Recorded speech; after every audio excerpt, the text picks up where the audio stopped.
ఈరోజు చంద్రబాబు నాయుడు గారు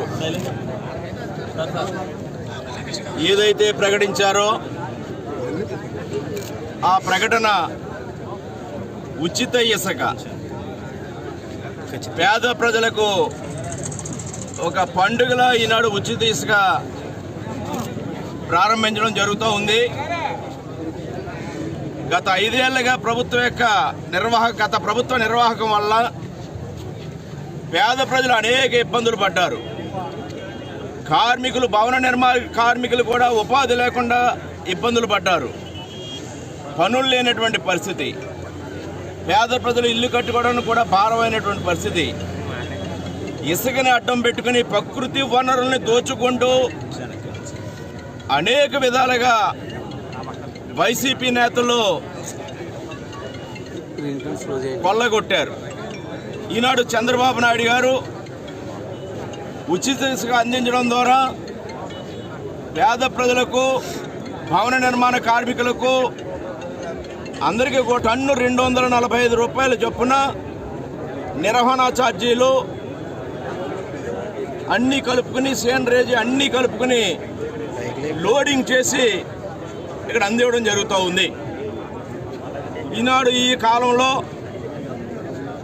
నిర్మాణ రంగం కుంటుపడకుండా ప్రభుత్వం తీసుకున్న ఈ నిర్ణయాన్ని స్వాగతిస్తూ ఉన్నాను.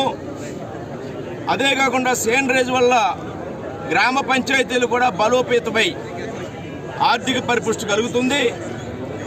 గతంలో స్థానిక సంస్థలకి సేంద్రేజ్ నిధులు అందకుండా చేసింది గత ప్రభుత్వం.